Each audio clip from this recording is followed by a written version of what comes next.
Este programa é livre para todos os públicos. O Senhor esteja convosco. Ele está no meio de nós. Proclamação do Evangelho de Jesus Cristo segundo Lucas. Glória a vós, Senhor. Naquele tempo, Jesus saiu da sinagoga e entrou na casa de Simão.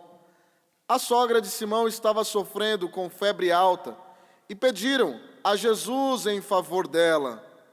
Inclinando-se sobre ela, Jesus ameaçou a febre, e a febre a deixou. Imediatamente ela se levantou e começou a servi-los. Ao pôr do sol, todos que tinham doentes, atingidos por diversos males, os levaram a Jesus. Jesus punha as mãos em cada um deles e os curava. De muitas pessoas também saíam demônios gritando: Tu és o Filho de Deus. Jesus os ameaçava e não os deixavam falar, porque sabiam que ele era o Messias. Ao raiar do dia, Jesus saiu e foi para um lugar deserto. As multidões o procuravam e, indo até ele, tentavam impedi-lo de deixar ir.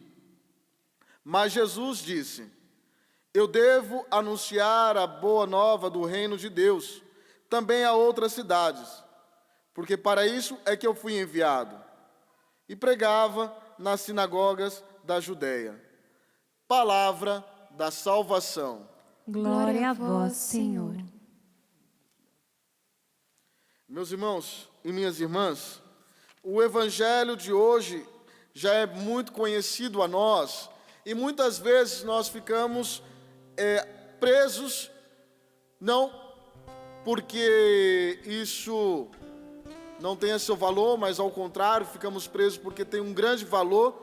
Os milagres de Jesus, aqui revela a sua vida pública, e revelando sua vida pública, que é acompanhada de sinais e prodígios, Deus que age através do Espírito em Jesus, e ali realiza milagres e prodígio na vida daquele povo, de modo que aquele povo pode reconhecer: ali está o Filho de Deus, ali se encontra aquele que nos prometeram, aquele que diz os profetas do Antigo Testamento.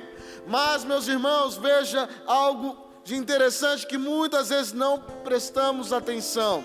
Jesus saiu da sinagoga e foi até a casa de Simão. Era um dia de sábado. E no dia de sábado, se nós olharmos um pouquinho antes, ainda neste capítulo, vamos ver Jesus falando do Espírito de Deus que estava sobre ele, dentro da sinagoga, dizendo daqueles que, da sua própria região, não ia acreditar nele, porque um profeta não faz milagre na sua própria pátria. Ali ele ia dizendo dessa experiência do homem de fé, da mulher de fé, e que é através desta fé que Deus faz prodígios. E ele saiu de lá, da sinagoga, foi a ter com Pedro em sua casa. Chegando lá, ele encontra a sogra de Pedro, doente, com febre. Ali, ainda é sábado, e no sábado não se faz milagres. Mas Jesus, ele inverte a lógica para salvar.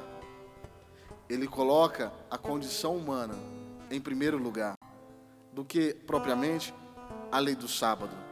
Ali ele colocou a pessoa humana, dizendo: filho e filha, tu portas uma dignidade extraordinária, que eu inverto toda a lógica para curar você dos seus delírios, das febres que estão muitas vezes em seu coração, que vêm através, às vezes, de doenças espirituais, que vêm através de tormentas na alma, no corpo, que vêm através de pessoas que te oprimem. Não é verdade que muitos ficam doentes, às vezes, por causa de uma opressão, de que alguém fica em cima, ou por causa de uma vergonha extrema, e aí você é emocionalmente ali, tomado por aquilo, se deixa levar, seu sistema imunológico vai caindo, e você vai sendo tomado por aquela febre, e Jesus vai te salvando daquele delírio, daquela situação, daquela condição de prostração.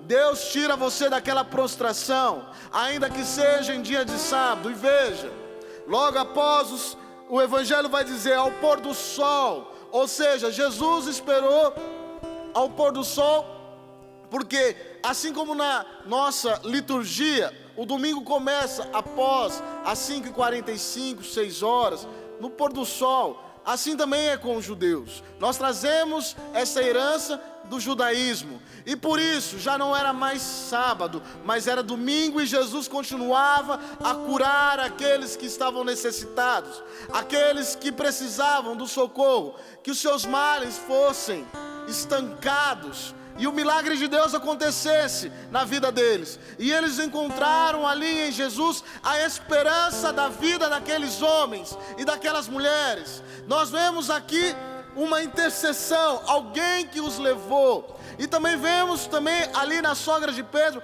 alguém que intercedeu por eles, o poder da intercessão. Às vezes você pode ter desistido de rezar por alguém, você pode ter desistido de orar por alguém que há muito tempo você tem rezado e não tem visto acontecer a mudança.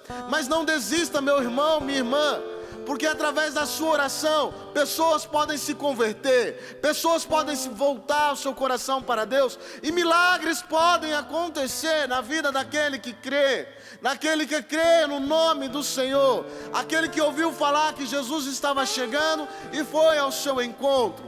Depois Jesus, ali sem o seu descanso, porque estava atendendo após o pôr do sol, mas vai dizer logo em seguida que pela manhã Jesus precisava partir. E quando Jesus foi partindo, aqueles corações começaram a ficar angustiados, com medo de que Jesus saísse das suas vidas, e não perceberam que na verdade tudo que Deus fez na vida deles até então era para que Jesus permanecesse eternamente, mas era preciso que ele fosse para outros lugares e pudesse evangelizar. Meus irmãos, a febre deste mundo muitas vezes é a febre do individualismo que nos adoece. Veja que Jesus curou um a um. A palavra, ela disse um a um. Ele impôs as mãos um a um. Ele não foi no coletivismo, que também é uma febre sobre esta humanidade. Pessoas que se escondem no meio do grupo, pessoas que não têm coragem de se posicionar e vão se escondendo no meio do grupo. Ali vão colocando máscaras, vão assumindo coisas, porque são fracas na fé e não têm coragem de olhar para Jesus. E assim nós vamos ver o problema que foi vivido na primeira leitura, de pessoas fracas na fé, porque motivadas pelo seu individualismo ou pelo coletivismo. Esta febre, estas duas febres que matam a alma, e principalmente da nossa sociedade de hoje, começaram a olhar os milagres, não mais a partir de Jesus, mas daquele que ministrava o milagre. Meus irmãos, deixa eu dizer uma coisa para você.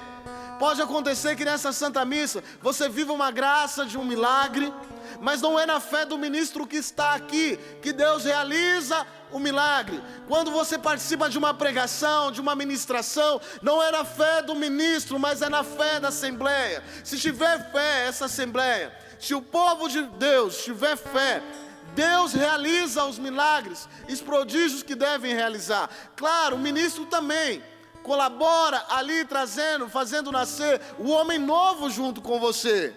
Deus prepara, utiliza de pessoas, mas nós não devemos colocar nem Apolo, nem Paulo como maiores, porque é o Senhor que faz crescer, é o Cristo. Em vez de ficarmos olhando para o lado, vamos romper com esses pecados e vamos olhar para o Senhor,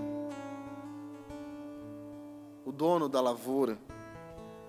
Vamos olhar para aquele que faz realmente crescer, aquele que realmente faz acontecer o homem novo dentro de nós, aquele que te devolveu a dignidade de filho, que você perdeu. Talvez você aí na sua casa esteja vivendo um momento de muita dificuldade, e você já tentou de todas as maneiras resolver os problemas por si mesma, por si mesmo. Às vezes problemas financeiros, no trabalho, na empresa, às vezes no relacionamento, às vezes na vida a dois, que é tão difícil, você tem tentado resolver sozinho. agora coloca e submeta ao coração de Deus. Porque Deus provou para nós, através deste evangelho, que você é o mais importante. Ele muda a lógica do mundo, Ele muda a lógica do tempo, Ele muda a lógica das coisas. Ele não se importa se as pessoas vão criticá-lo, ou se as pessoas vão utilizar disso para depois acusá-lo e matá-lo. Ele quer comunicar a você que Ele te ama. Que Ele te ama. E que só esse amor é capaz de salvar a nossa vida das prisões que este mundo tem nos colocado. As febres que têm incomodado o nosso coração, o que tem te deixado em estado de febre, de delírio, distante de Deus, escolhendo pelo mundo, brigando, esquecendo que as bem-aventuranças disse, felizes os mansos de coração, dividindo o povo de Deus, às vezes colocando posições com sangue em suas mãos. Às vezes, meus irmãos, é preferível perder para ganhar. E às vezes nós estamos com o sangue da vingança dentro do nosso coração, querendo a todo custo. Mas não mais agora, deixa Deus curar. Ele te olha nos olhos, Ele impõe a mão sobre você, e se assim você quiser, Ele pode curar. Qual é a enfermidade que você quer que Deus cure você? No silêncio da tua alma e do teu coração, só você e Deus conhecem. Os homens vê a aparência, mas Deus vê o coração. Esta palavra, ela é viva e ela continua entre nós. Ele continua porque Ele foi ressuscitado e é ressuscitado, realizando milagres e prodígios entre nós. Depende da nossa fé. Se tivermos uma fé do tamanho de um grão de mostarda, pode ter certeza que a bênção de Deus virá, o milagre virá. Ele vai estancar, Ele vai tirar a tua febre, Ele vai te devolver para o caminho do Senhor, Ele vai novamente curar aqueles que são leprosos, Ele vai tirar os males do corpo e da alma, como aqui Ele disse, mas depende de você e de mim. Você quer? Este é o desejo do seu coração? É isso que verdadeiramente você veio buscar? O Cristo? Ou você veio buscar os homens? Você é de Apolo? Você é de São Paulo? Você é de quem neste mundo? De um lado ou de outro? Primeiramente, eu quero ser de Cristo. Que você e eu possamos ser verdadeiramente de Cristo. Louvado seja o nome de nosso Senhor Jesus Cristo.